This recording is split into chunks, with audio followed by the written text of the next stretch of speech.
இன்றே டவுன்லோட் செய்து உங்கள் ஃபேவரட் ஷோக்களை என்ஜாய் பண்ணுங்க. என்ன தமிழ், நான் ஏழை இட்லிக்காரம்மாவா இருந்தப்போ படபடன்னு பேசுவ. இப்போ ஜனகாம்பால்னு தெரிஞ்சதும் அமைதியா இருக்க. மத்தவங்க மாதிரி இந்த பணம், வசதி, அதிகாரம் எல்லாம் ஒன்னையும் இல்ல. இவ்ளோ பெரிய மனுஷி ஏன் என்கிட்ட போய் சொல்லணும்னு யோசிக்கிறேன். எதுவுமே பொய்யில்ல தமிழ்.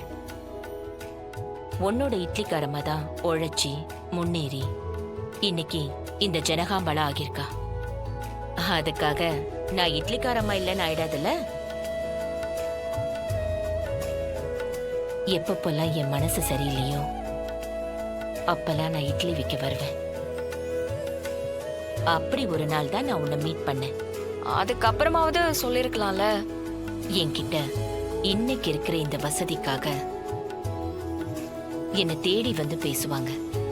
ஆனா நீ என்னை இட்லிக்கார அம்மாவாவே அக்செப்ட் பண்ணிக்கிட்ட. என்ன உன்னோட பெஸ்ட் ஃப்ரெண்டுன்னு சொன்ன. நான் தான் எல்லாருக்கும் உதவி பண்ணி பழக்கம். ஆனா நீ நான் ஏழைன்னு தெரிஞ்சும் எனக்காக வந்து பேசின, உதவி பண்ண. உனக்கே 1000 பிரச்சனை இருக்கிறப்போ எனக்கு ஒரு பிரச்சனை வந்ததும் முதல் ஆளா வந்து நீ தான் சரி பண்ண. அதனாலதான் உன்னை என் கூடவே வச்சுக்கணும்னு முடிவு பண்ணி உன்னை வேலைக்கு கூப்பிட்டேன். இனிமே நீ ஏன் கூட தான் வேலை செய்ய போற.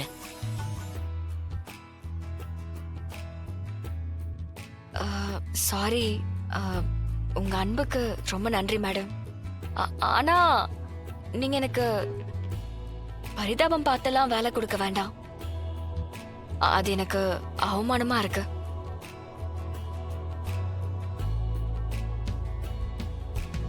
முத நாள் உன்னை பாக்குறப்ப உன்னோட இரக்க குணம் பிடிச்சது. 2வது நாள் காசோட வருவேன்னு சொல்லி செஞ்சு காட்டின உன்னோட வைராக்கியம் பிடிச்சிருந்தது. குடும்பத்துக்காக ஒரு வேலைக்கு போகணுன்ற நிலைமை வந்தப்ப கூட உன்னை விட தேவை அதிகமாயிருந்த இன்னொரு பொண்ணுக்கு வேலையை விட்டு கொடுத்த அந்த நியாயம் பிடிச்சிருந்தது.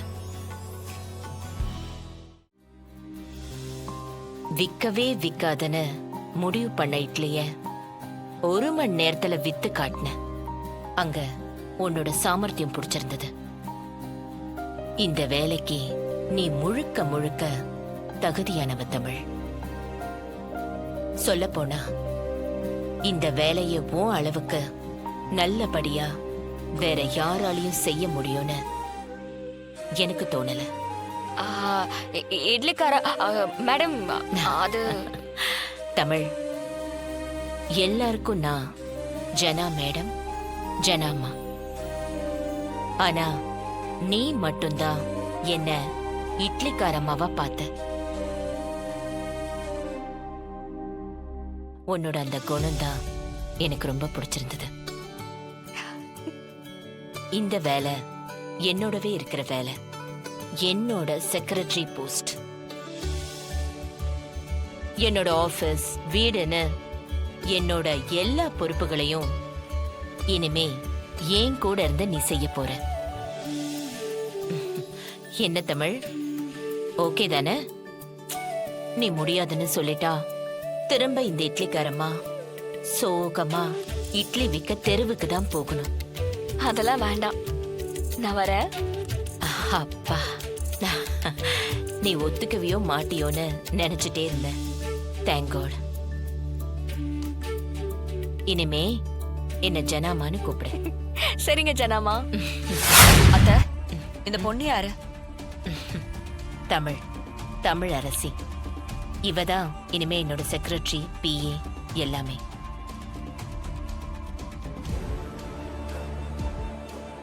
தமிழ், ஆபீஸ் பொறுப்பு மட்டும் இல்ல, வீடும் இனிமே உன்னோட கண்ட்ரோல்ல தான் இருக்கணும். புரியுதா?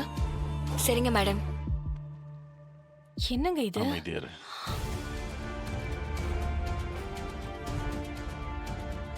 தமிழ் இனிமே வீட்டு பொறுப்பு, ஆபீஸ் பொறுப்பு எல்லாத்தையும் கவனிச்சுப்பா. இந்த வீட்ல எனக்கு கிடைக்கிற மரியாதை தமிழுக்கும் கிடைக்கணும். ஏன் அத்தை? ஆபீஸ் நிர்வாகத்தை பார்க்கறதுக்கு தான் வினோத் இருக்கிறாரு. வீட்டு நிர்வாகத்தை பார்க்கறதுக்கு என் தங்கச்சி மீனா இருக்கா. இங்க இருக்கிறவங்க கிட்ட பொறுப்பை கொடுக்காம யாரோ முன்ன பின்ன தெரியாத சின்ன பொண்ணுகிட்டலாம் பொறுப்பை கொடுக்குறீங்க. கணேசா, ஆபீஸும் என்னோடது, வீடும் என்னோடது. இங்க யாரு என்ன செய்யணும், யாருக்கு என்ன பொறுப்பு கொடுக்கணும்னு எனக்கு தெரியும். இல்லத்த, நான் என்ன ம். தமிழ், இந்த வீட்டோட வரவு செலவு, ஒவ்வொருத்தரோட பாக்கெட் மணி, அது இதுன்னு எல்லாமே நீ தான் பாத்துக்கணும். உங்களுக்கு ஏதாவது வேணும்னா இனிமே தமிழ் கிட்ட கேளுங்க. உங்களுக்கு செலவுக்கு காசு வேணும்னாலும் தமிழ்கிட்டே கேளுங்க. ம்? தமிழ், இவங்க கேக்குற காரணம் சரியா இருந்தா பணம் கொடு. சரியா? ம். என் கூட வா.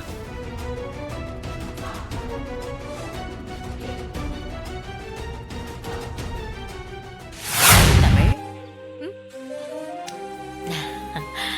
உள்ள வா.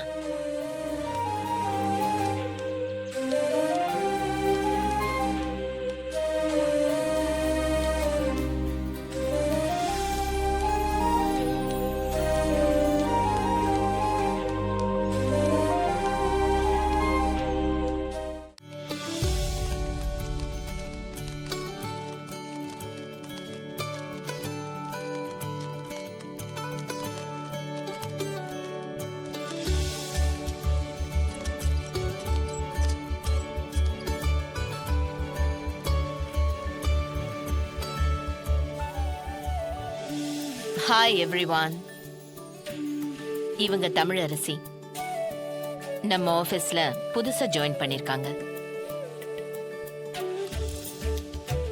இனிமே எனக்கு எல்லாமுமா இருக்க போறவங்க. என்னோட ஒர்க் பர்டனை குறைக்க வந்திருக்காங்க. இனிமே இங்க எல்லாமே இவங்க தான். இவங்கள கேட்காம இங்க எதுவுமே நடக்க கூடாது.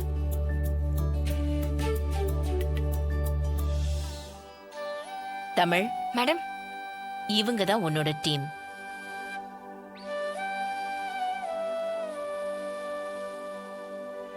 நான் நினைக்கிறத செஞ்சு கொடுக்க, நீ எனக்கு இருக்கிற மாதிரி நீ நினைக்கிறத உனக்கு செஞ்சு கொடுக்க போறவங்க இவங்க தான்.